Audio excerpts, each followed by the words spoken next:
is Side Character Quest. I'm Eliane, and this is... Ty! Hello, everybody. How's everybody doing? I'm okay. Bit tired. Okay. But... I was asking the listener, but okay, well, They can't respond to you yet. They can't respond to me yet, but during the recording, you're gonna have like literally tens of people blurting out how they've been doing today, and you just walked all over all of that. I'm very sorry. I can't believe all right, you. Here you go. 30 seconds of dead air. We're listening. How was your day? Oh. Oh, wow, yeah. Really? Huh. Oh my God. Oh. Okay, I'm sorry. You've been talking for a really long time. You need to give us a chance. Good luck with all that stuff that's going on. Yeah.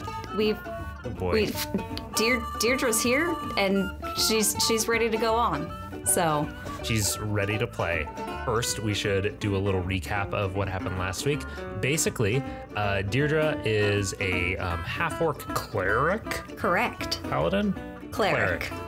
A religious type who lives up in the bell tower of a church on a crossroads in a massive red clayed expanse of rolling hills with Father, who is a older gentleman who likes to seek out and destroy evil, using Deirdre as a bit of a sword for that purpose. In the last episode, a old friend of Deirdre, Elberta, came to Father and was asking for permission for Deirdre to accompany her on a thing that Elberta feels is important. How rambly was that? Was that too rambly? Did I make that succinct enough? Oh boy. No, I think that was good. You did leave out the part where some like goblins and other and orc and hobgoblin and all those folks tried to take Elberta. Making some trouble in the neighborhood. Yeah. Got one little fight. My mom got scared. Your dad got scared. He's not my dad. He's not your dad. Let's make that clear. He is not your dad. He is definitely not my dad. Yeah, you're half orc, half human, so like he would not be your dad. No, he found me as a pup and I was raised by Miriam. It's up to Deirdre to save her new town. Exactly. So I think how we're going to start this is with a quick old flashback. Oh. So I like the theatrical movements that are definitely going to get picked up on mic. Good job. Good on you. It was for me to pick up my mood. Okay, to pick up your mood. Okay, you're communicating. I got to get ready for the flashback. You are in a city that's a couple days' journey from the church where you live with Father. It is several years ago. You are probably in your teen years. Just for the sake of ease, we'll just use all the same stats that you have already. Yeah, just because let's not make math more difficult than it needs to be. I haven't gotten any better in the past few years. Peaked early. We'll just take this as this flashback. Oh, you best you ever been, and then it just sort of stopped. Peaked in high school. But yeah, so you are in this crumbling old city, and you have been tracking some corruptions, some corrupted things. So what I would like from you is two numbers, one below 12 and then another below 60. 4 and 20. Okay, I'm gonna do some quick counting. Oh, okay, cool. So you are in this city, and you hear a loud screech coming from off in the distance. There's a building between you and where the sound came from. Father looks and nods his head to you. I go off in that direction. Cool. You run off in that direction, and you see when you round the corner, what looks to be a winged creature sitting on a fence post that is all aflame, but the flames, though burning strongly, are burning with a darkness almost. Like it doesn't seem to be casting light in a way that seems natural and normal. It's facing away from you.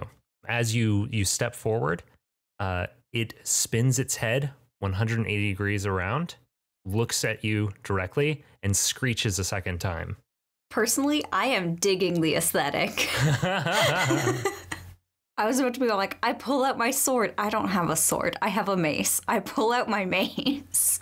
Nice. Just so you know, a thing I decided when playing with Eli earlier on was that I'm not super into rolling for initiative most of the time in these games, just because it's usually just one person fighting.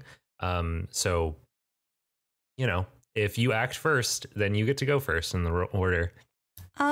With that in mind, I feel like Deirdre's more kind of withheld. She has gotten the okay from Father, but that was a distance away.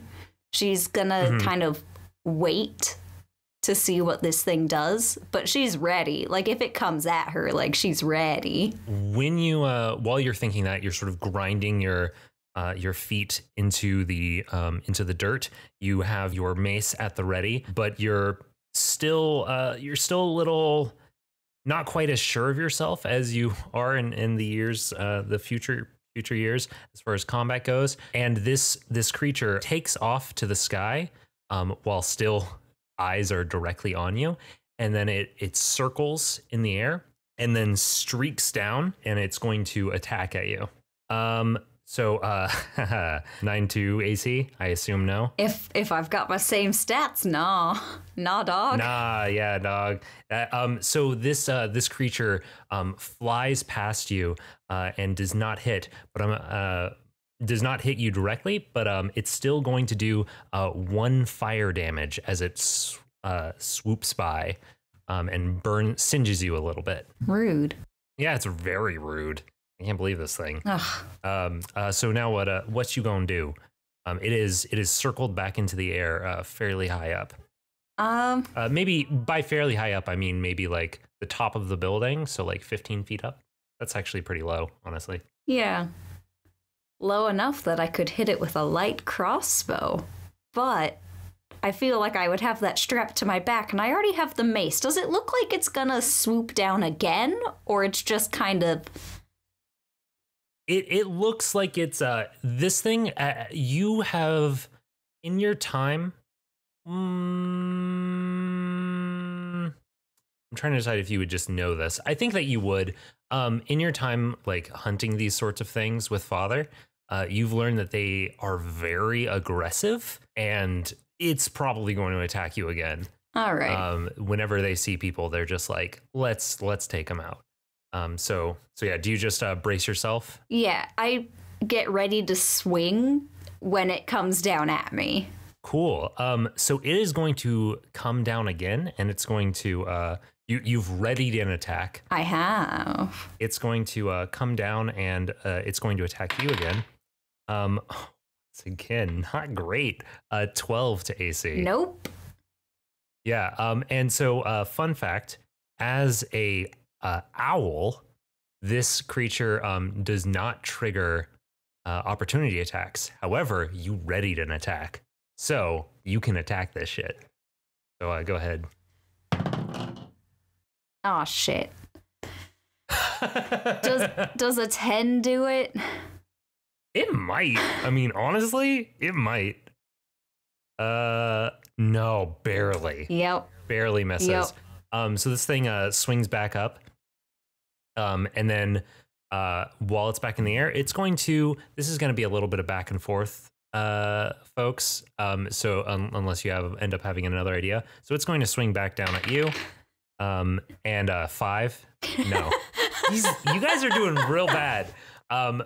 I assume that you've you're going to do the same readying attack thing. Yeah. All right. So it comes. Yeah. All right. Looking a little bit more promising with the 12. 12. Yes, that does land. So that'll be 9 bludgeoning damage. Oh, sweet. Okay. So you land a hit on this creature, and when you crash your mace down onto its wings, the wing shatters. It sort of erupts into embers, and it tumbles onto the ground, missing one of its wings, and it's lying there. I was gonna say hooting softly, but honestly, screeching softly. It's not a pleasant sound. I'm just imagining this thing that has been so far just attacking me, like ooh, ooh. Ooh. Like, oh no, I've made a mistake. I've made a grave error. As you are feeling that grave error, Father walks up behind you and places his hand on your shoulder, and he looks at you straight in the eyes, his eyes glowing a soft gold, and then he looks back at the burning owl on the ground, and he nods his head. Like a mercy nod or like a finish it nod? Like a finish it nod. Oh, all right. I step forward and swing again. And that'll actually be a 21.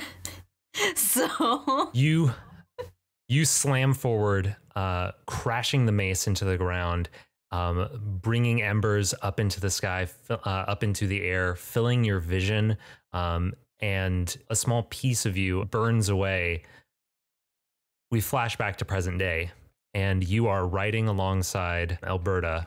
She is riding a surprisingly sturdy and hardy-looking horse that sort of contrasts her elderly frame with its muscular physique. What does your steed look like? Is it a horse? Is it a mule? Is it a what do you got? What do you got?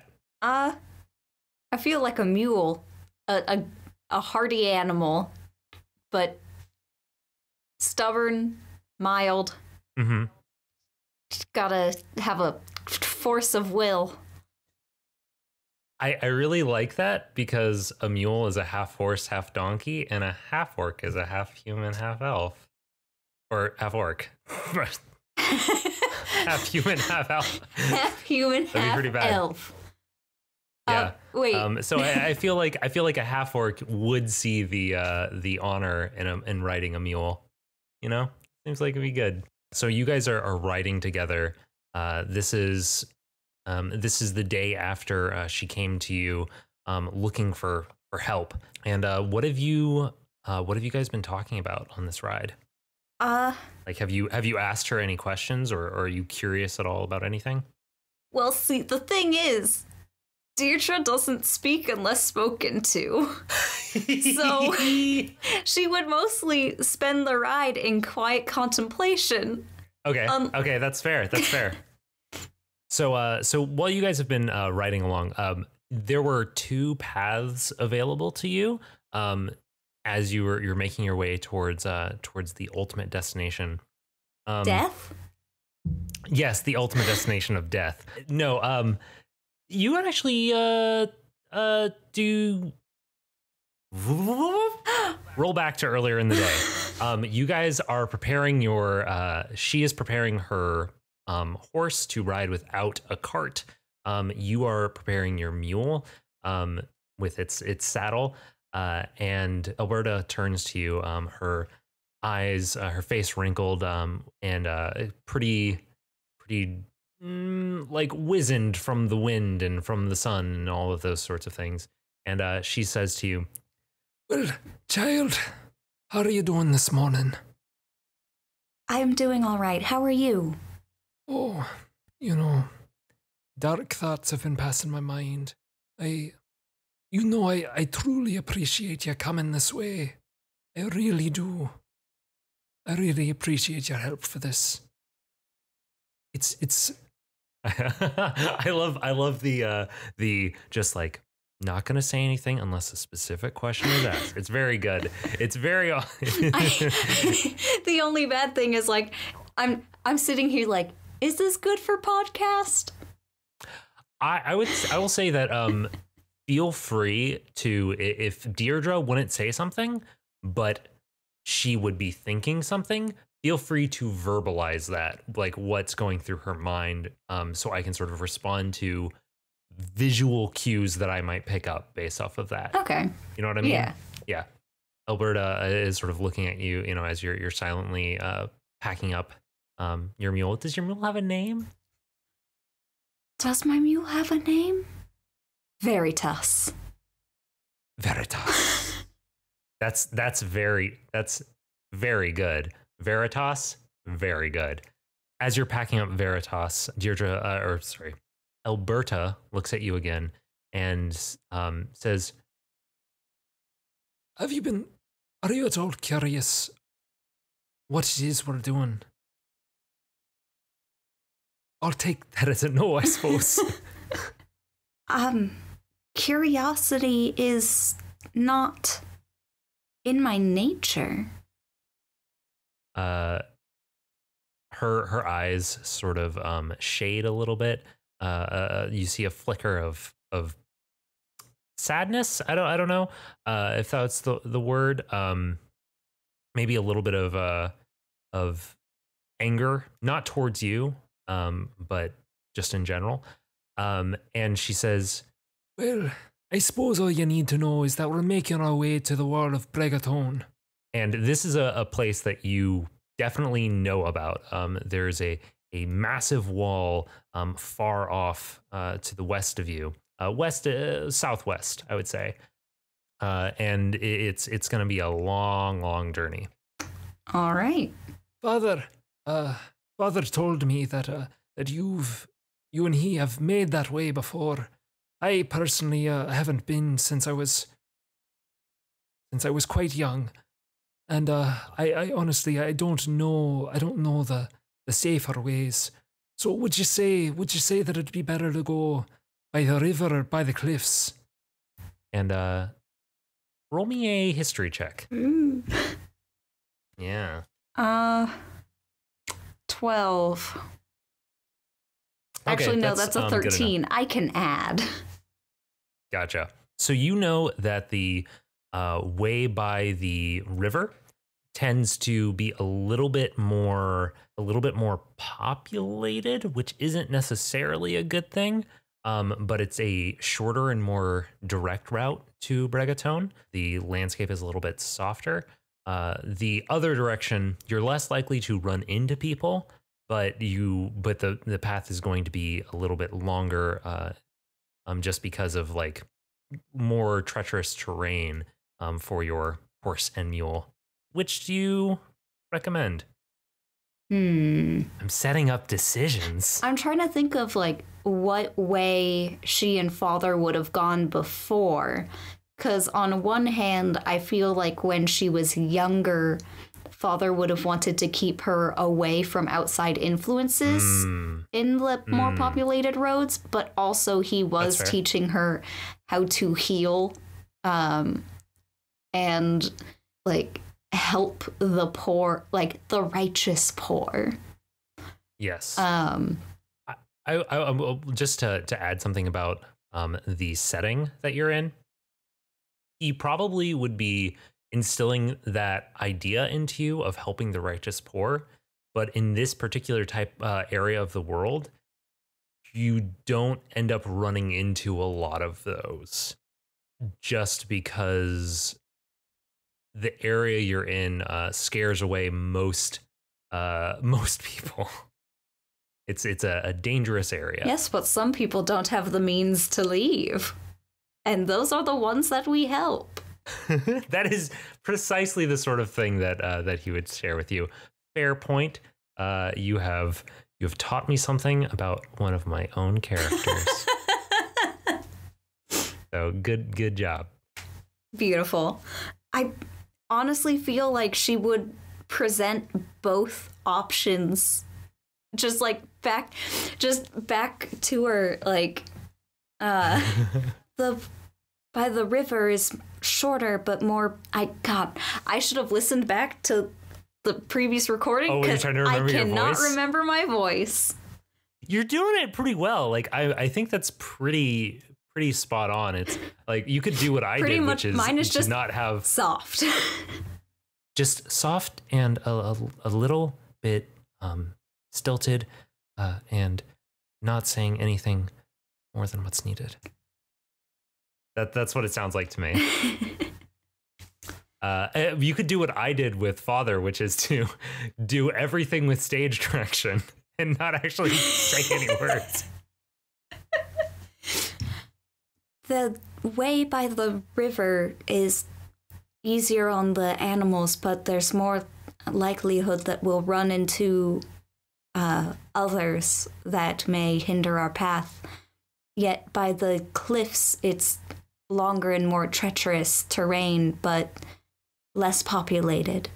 Well, okay, well, if you don't have a personal opinion, I suppose, she reaches into her pocket and she pulls out a small silver coin and she holds it up and she says,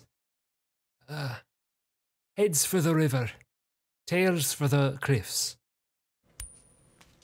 Heads it is. I actually just flipped a coin, listeners, and it actually just got heads.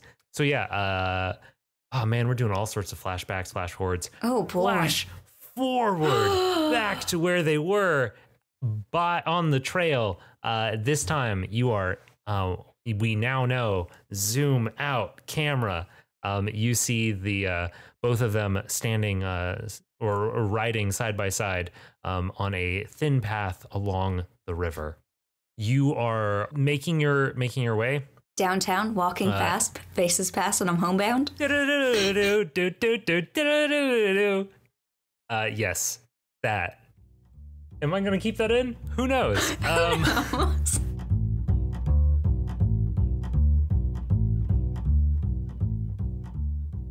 So you guys are riding along the river. It's been, a few days. You have plenty of supplies. It's going pretty well. But you've been characteristically quiet during most of this time. Not very talkative. And all of a sudden, Elberta sort of pulls off to the side of the road. You guys are at the top of a waterfall, and you're getting ready to make your way down. But before you do that, Elberta hops off her horse and looks towards you and says, Let's go ahead and make camp for a little while. She starts opening up the pack and pulls out some tinder and starts building up a small fire, and she starts preparing some tea. So she is sitting cross-legged waiting for the pot to boil. Are you doing anything? You joining her? Are you doing any prayers or anything like that? I tend to my mule because we've been riding for a while. So take the saddle off so he can have a little break. And very kind to Veritas. You must. This animal is doing me a favor. That's very true. You notice Elberta looking your way, and she says, You treat that animal very kindly. I respect that. Did she just hop off your horse and start making tea? Did she not do anything? She let her steed, start gnawing on some grass or whatever, but she didn't bother to take off the saddle or anything like that. That's fair. She's old. It's heavy. Yeah, it's old. She's heavy. This horse is also a very sturdy horse, so it looks like it can handle it. But also, it genuinely did not occur to her, probably. Not because she's, a dick, just cause it just didn't. And yeah, so she waits for you to finish, and then she sort of waves you over to sit down across from her. He doesn't own you. I was gonna make a joke, and I don't know if Deirdre would make a joke.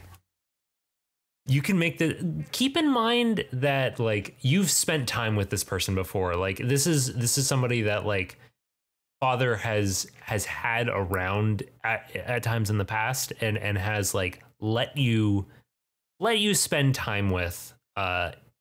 Although this is probably the most extended period of time you guys have spent together. So I'm not saying that you need to make a joke, but like it wouldn't be monstrous of you. Of course Veritas doesn't own me. He's a mule. She also chuckles at that a little bit. And she says, You know what I mean, child.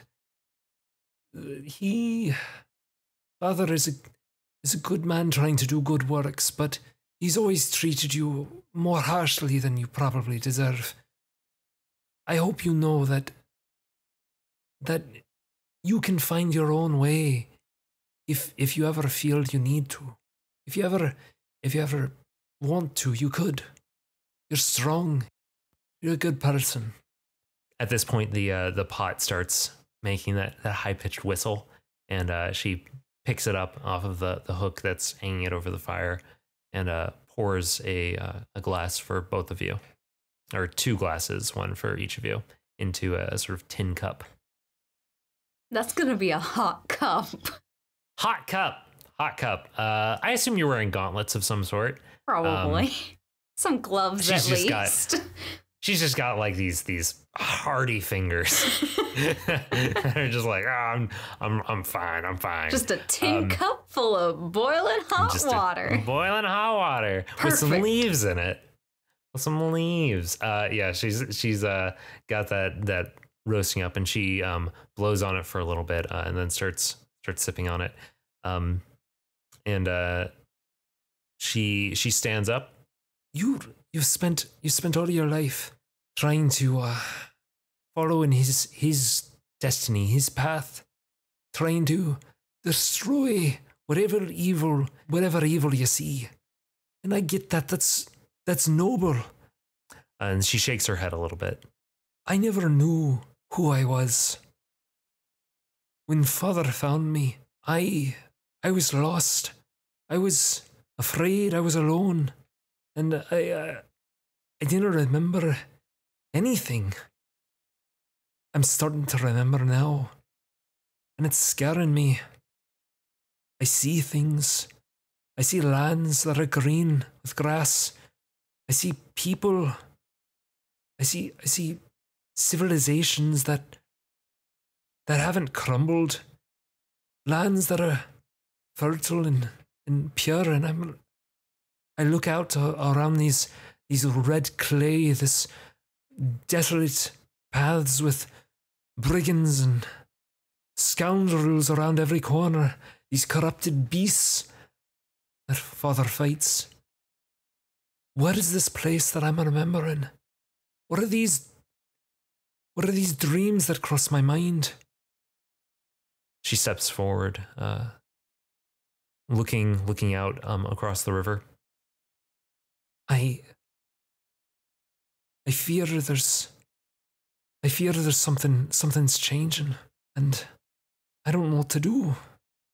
She turns back to you.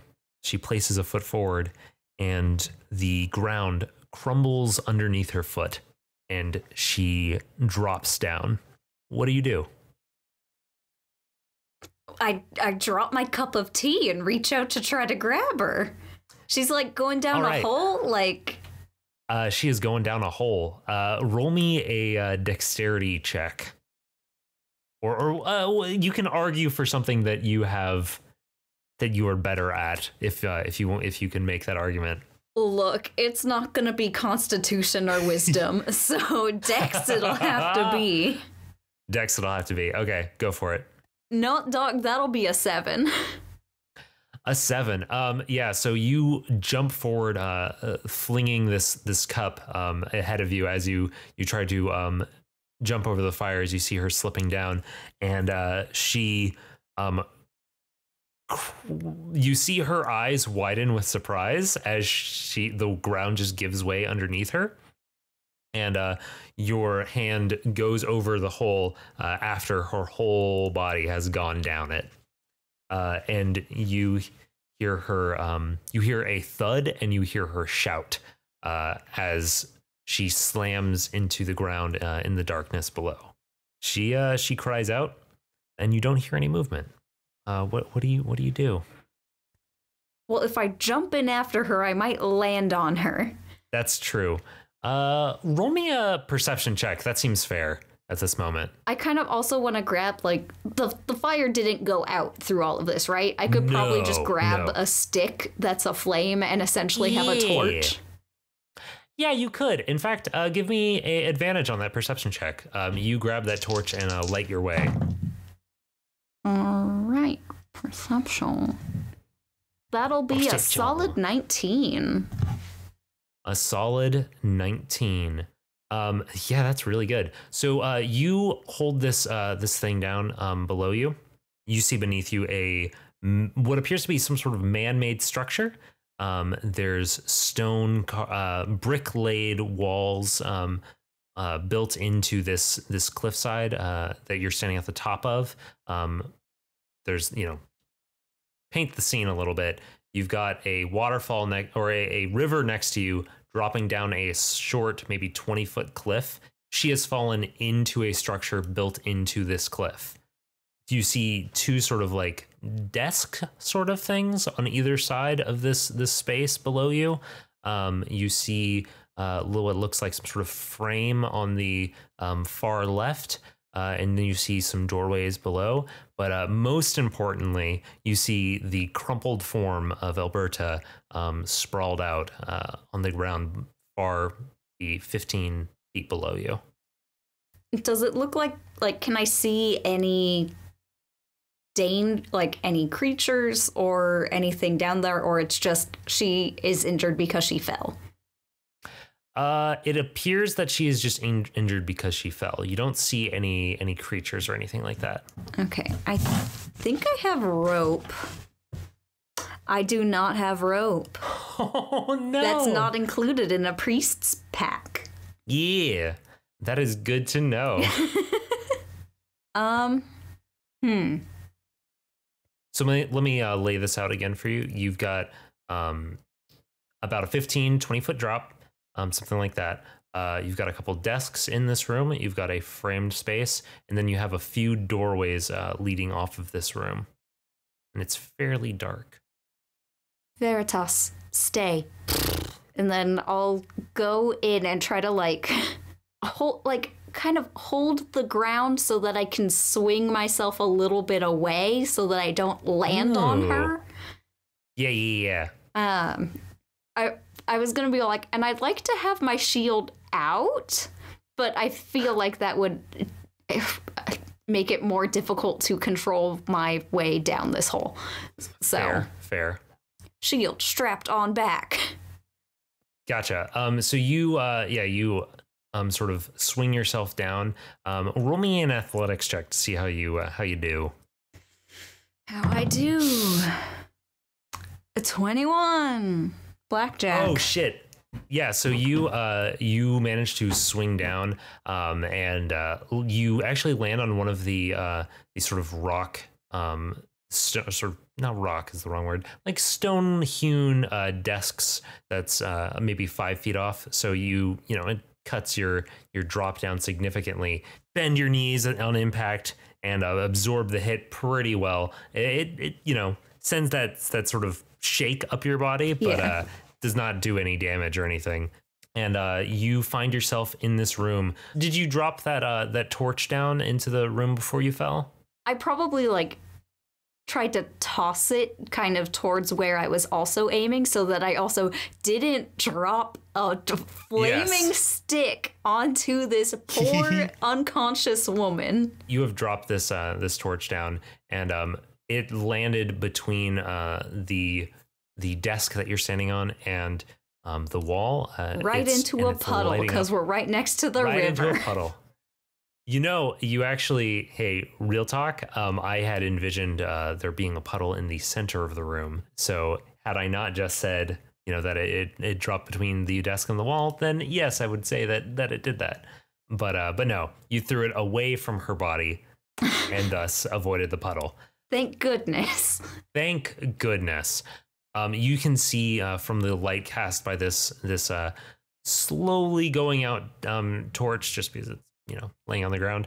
You see this lit up frame in front of you. You see some mold from just the humidity, and you see a few different walls around you.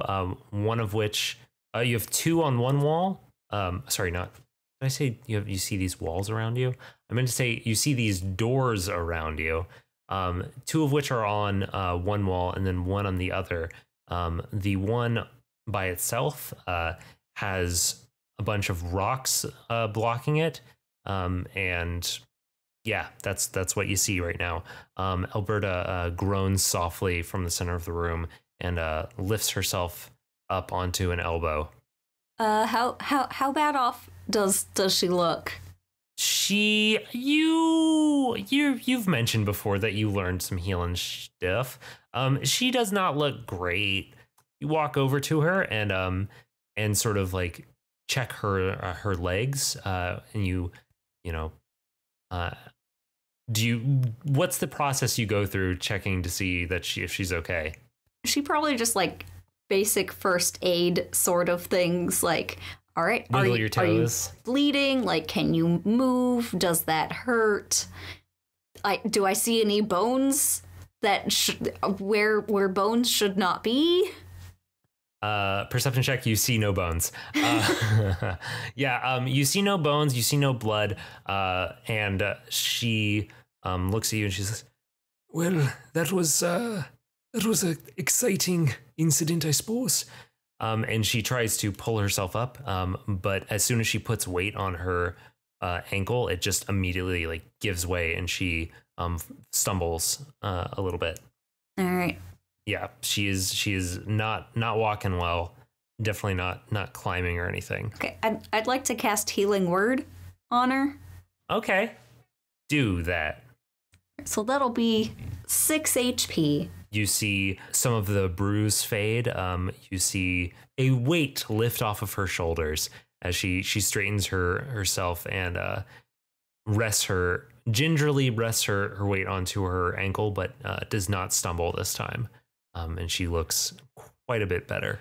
Thank you, child. We find ourselves in quite a predicament unless you have some rope or anything. I do not have rope. How do you think we can get out of here? She walks around the room. How many doors were there? There were 3 doors. One was blocked by rocks. The other 2 next to each other are just shrouded in darkness. Like regular darkness or advanced darkness? Yeah, regular advanced darkness. No, this is not Kingdom Hearts darkness. This is just regular. There is not sunlight darkness. So yeah, you can approach that with your torch if you'd like. I would like to approach these doors with my torch. So you take a look at the first door, and inside you see that you sort of push past a rotting wooden door, or rotting might not be the right word, more of crumbly, very crumbly wooden door. And inside you see a couple of old bed frames and that are also in similar states of disrepair, as well as a couple of chests at the foot of those beds. In the other door, you just open that up and you see a whole bunch of barrels and such, as well as some metal bars in the back of that room. Is there gunpowder in there? You got me worried with these barrels. Oh, that's a very, very interesting. Oh, roll me investigation. Oh no. I'm so worried that she's gonna walk in with this torch and get us all blown up. That'll be a 16. Just so you know, I rolled a d4 to see if there's going to be any gunpowder in there. There is, but since you were specifically careful, you were concerned about that sort of thing, you managed to find a barrel of gunpowder. But before you do, you pass off the torch to Elberta so that she can hold it safely away as you inspect the stuff. You also find a stack of very rusted weaponry, some swords, some armor, that sort of thing. Some remnants of what look like rations. And in the back of this chamber, within those iron barred cells, you find the rotting remains of a skeleton. The rotten remains, like it is just a skeleton at this point. So I find a skeleton. You find a skeleton. It's like a little skeleton hanging out there in a little prison cell. All right, like, is it like a skeleton or like a pile of bones? It's like a skeleton, but like it's like a pile of bones roughly in the shape of a human body. Okay. So like it's not you take a close magically held together. It's gonna pop up and like attack me, undead skeleton. You take a close look at this thing. I suppose because of the training from father that you've gotten over the years, like always be on your guard for evil abominations, that sort of stuff. You are on guard for any sort of like necromancy or whatever. And you can tell that this skeleton, while visibly humanoid, is not solidly enough in like a human form to be magically endowed. You know from personal experience that undead skeletons tend to hang in a certain way. They look like anatomical wired together. This is like there's like a finger bone a little bit away. The femur's not right. Yeah, like the ribs are like laying down all misarrayed. They're in roughly the right spot, but they're not like floating in rib cage position. All right, as one would expect. I was super worried for a second that I'd have to fight a skeleton. Longtime listeners probably also super worried that you might have to fight a skeleton. So yeah, but it's not set up like that at all. Yeah, this thing is completely just dead. Okay. But yeah, you got some iron weaponry that's pretty rusted. You got some gunpowder. You got some like messed up rations. You got a little dead skeleton hanging out. So that's all you find in these doors. I suppose you probably also check out the third door, right? The one that had the rocks. The one with the rocks, yeah. I mean, I'll look at it, but I'm not really worried about that door right now. Yeah. What's in, like, you said there were chests, right? With the... Yes, there were chests. So you go ahead and open, you go back into that room and you open those chests. While being careful for, like, snakes. Yes. Spiders, all the things that like to live in dark places. You brush aside some beetles, some spiders, and you find a few scattered objects in here. You find a coin pouch, or coin pouch is the wrong word. A gold piece pouch with like 10, 20 pieces of gold. Probably don't need to write that down. You're probably not gonna have a chance to spend gold this arc. Anything I find, I will give away. Yes, that's fair. So yeah, you find some stuff in there. You find a small lantern, a cracked bottle of oil, and you find a metal pendant with an image of a boar on it. You find, some blankets. That's pretty much all you find in there. There's nothing too much of note in these chests. Are the blankets sturdy or are they like worn and rotted and? They're pretty worn and rotted, kind of moldy. Can't turn that into rope. I'll take the lantern though, if that's still viable. It's a little safer than the torch. Yes, the lantern's pretty good, and although the bottle of oil that you found was cracked and all that oil had spilled out, the lantern actually still holds some oil in its body. So if you want to light that up with your with your torch, you can definitely do that. I would love to. Okay, so now you're holding yourself a little lantern. Little instead of having free floating flames, you got that thing that's a lot safer for everybody. Yeah, involved. especially since there's a cask of gunpowder in the other room. Yes, there is indeed. But let's check out the boulder door. So you go over to this boulder door, and that sounds like an old timey like British curse word.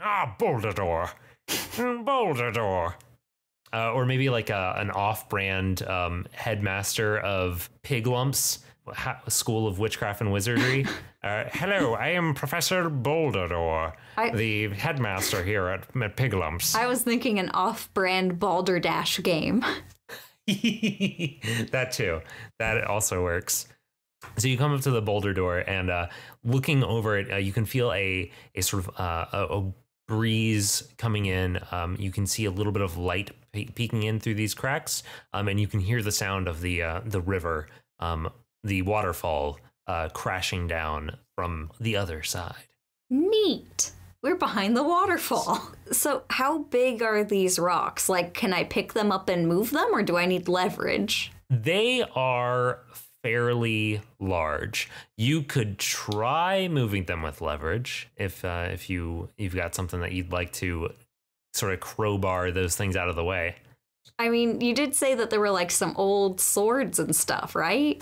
There are some old swords. So yeah, you could try that out. Yeah. So go ahead and you gonna try that? I would love to try that.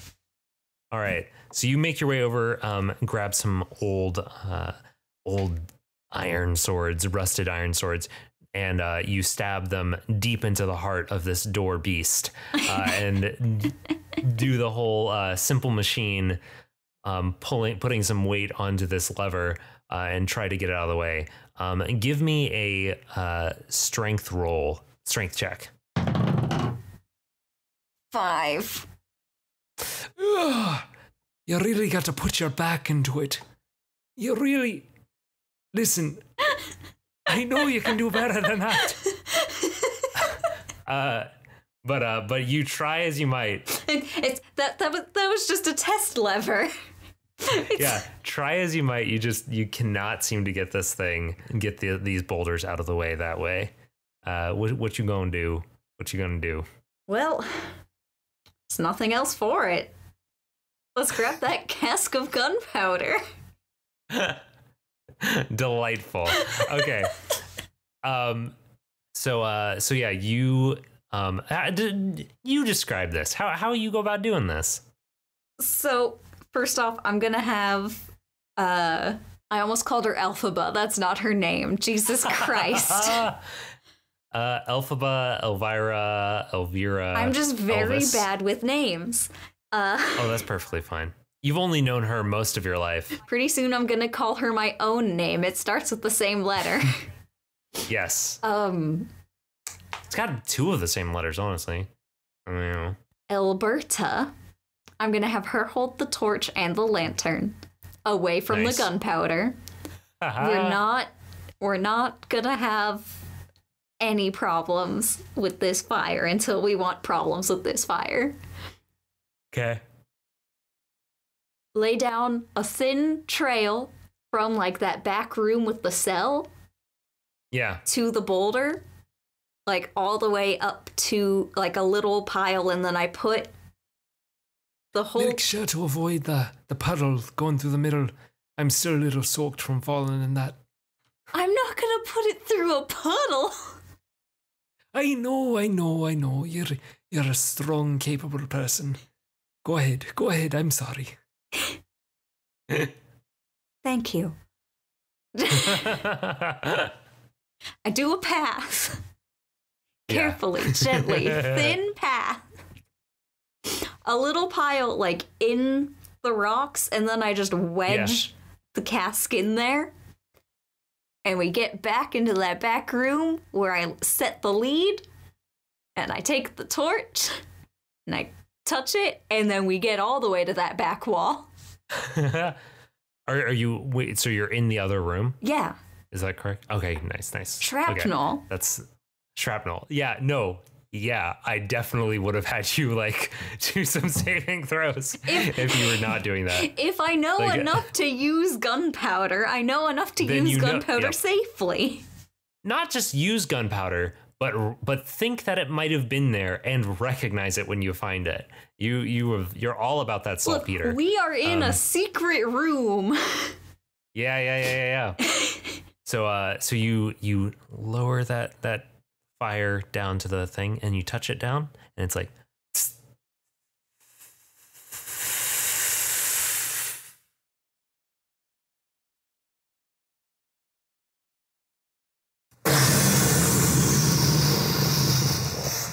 sounds, so much noise. It's all just filling your head. Smoke, light, fire, rocks. Some rocks break through the doorway. Lightly end up hitting you. Fortunately, not doing any damage because you were smart enough to move far away. You wouldn't want to be another set of skeletons to add to this secret spaces collection. And then once that sound passes, there's a ringing in your ears, and slowly you notice over the smell of burned gunpowder, you can smell the scent of fresh air. You can hear, you can see light pouring in. You can hear rushing water, and you and Elberta walk into the open space to find the bodies of your horse and your mule fallen from the ceiling. No, I'm just kidding. I was really worried when you started describing the smells that it was going to be like blood. You smell blood. Blood. You smell the blood of your mule who has fallen from the ceiling. You hear the terrified whinny of horses. And it's like, no, this is the opposite side, and it's blasting out. No. Most of that is just going to go out that wooden door. Outside. Exactly. So yeah, there's a little bit of crumbled wall, but mostly this building was well enough structured that you mostly just ended up moving most of the rubble out of the way, and you guys can make your way out onto the land. You know, it wasn't well enough structured that we didn't fall through the ceiling. That's true. Hey, fair point. You called me out on it, and I don't got any rebuttal. There were some squirrels or something. You guys make your way into the open air, and you look to either side of you, water rushing down, ears still ringing, and Elberta puts her arm over your shoulders, your tall shoulders, relative to her at least. And she looks at you and smiles and says, "Well, okay then." And I think that's where we're gonna end things for today. All right. We're free. So, yeah. We did not get stuck in this secret prison. So yeah, thank you for everybody that's listening, having a good time. Hopefully everybody enjoyed this, and we will see you all in a fortnight or so. Do you have anything you want to say before we go? Hey, thanks. Hey, thanks. All right, bye folks. Goodbye.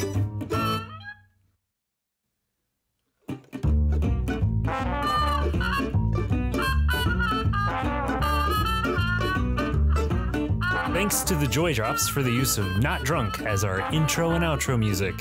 Find them at thejoydrops.com. You can find us at sidecharacterquest.com, at SCQ Podcast on Twitter, or by email at sidecharacterquest@gmail.com.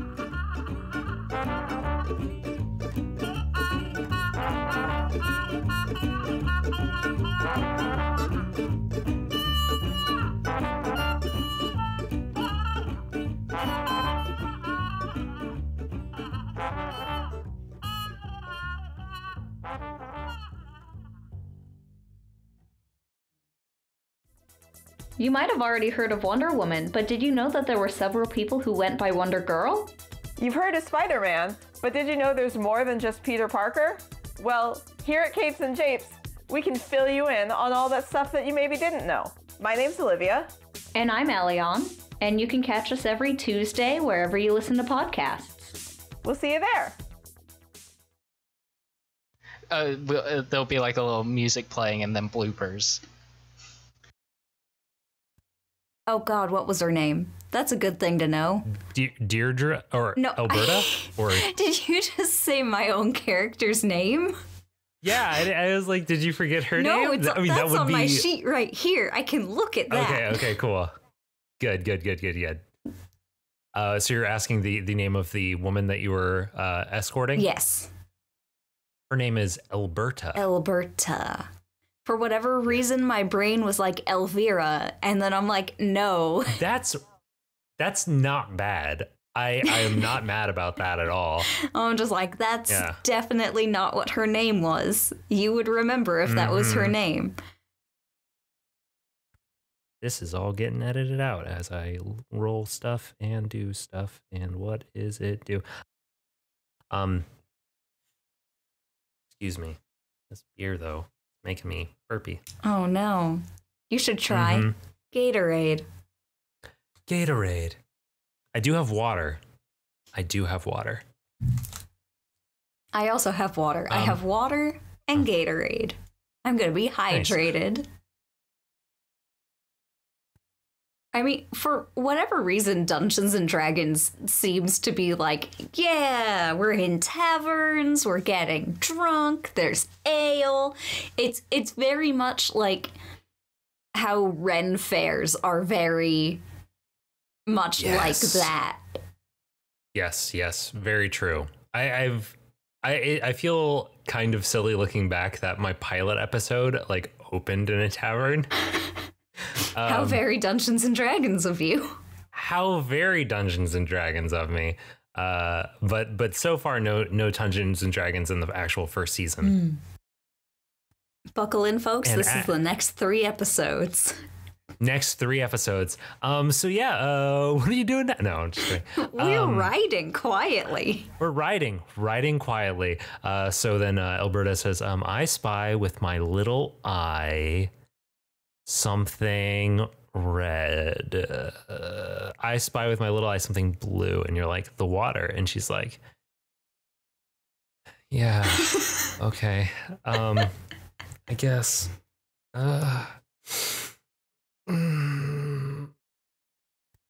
I've discovered a thing, which is that people never use the puzzles they never solve the puzzles how I intend for them to solve them. So I'm experimenting with a thing where I don't come up with a solution. I just like think of like, okay, how are you going to do this? I expected it to be like the leverage, because your first thing that you explained were like the bed frames. And I'm like, oh man, like break apart the bed frames, use it as like a pole. Hello. How you doing? Doing all right. Apparently there's an official Steven Universe Which Crystal Gem Are You quiz. What? Wait, okay, so wait, is it characters from the show or is it like general crystals? No, characters from the show. Okay, well, that's disappointing. I'm very sorry. Okay, I just would have to be Tiger's Eye is the thing.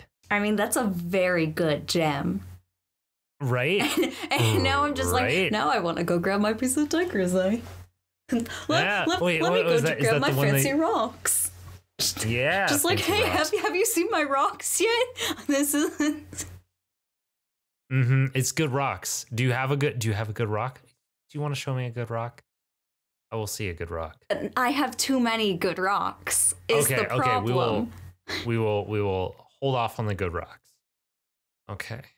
I used to when my family used to like take road trips through the mountains, we would always like stop at some roadside place and they'd always do this thing where they just like sell a bunch of gems. Yes. Like in that you can buy in those little bags. Yeah, the little baggies. They either have like just a bunch of random rocks or they have like the fool's gold. It's like, here's a bag full of pyrite. Here's a bag full of pyrite. Yeah, it's a monster. It's just so much stuff. So much lovely stuff. Do you need a moment to finish that quiz? I've got like two totally more understand. questions. Go for it. Keep going. Keep doing. We got to know. We have to know. It's also just, it's very cute is the thing. Like, What's the best question so far that you've gotten? Anything particularly unique? no, they're very much just like like the one I'm on now. How would you help a friend with a problem? Crack jokes until they feel better. Listen patiently while they vent. Offer possible solutions or give them their space. I'm a peridot. My birthstone. Oh, really? It's delightful. I'm more like Lapis, though. I identify harder with Lapis. Okay, that's fair. That's fair. I'm just, like I said, I'm just sitting here hoping that Tiger's Eye is a good one whenever it comes up finally. They name checked Tiger's Eye in the one of the recent episodes. Yeah, they like named a bunch, and I'm just like, they did. They were like Serpentine, and I'm like, I did not realize that Serpentine was the name of a gem. Like, I mean, I knew it was in that moment, of course. Yeah. But like, I've never heard of the name Serpentine applied to a gemstone. It's kind of like jade. Oh, that is actually kind of what I was picturing. Good. I was about to be like, I have a piece of serpentine. Do you want me to go get it? And then it would just be me like, look at this rock. Look at this rock. I'm looking at pictures of serpentine right now. It looks pretty freaking cool. It's like a more army green jade. I like it a lot. Oh boy. Okay, so why don't we? we should get back to the show and stuff. All right, let's do this. Okay. Welcome back to the show, folks. I might actually cut out this whole part because there's sort of a hard stop, an awkwardly hard stop, possibly when we moved into these things. But anyway,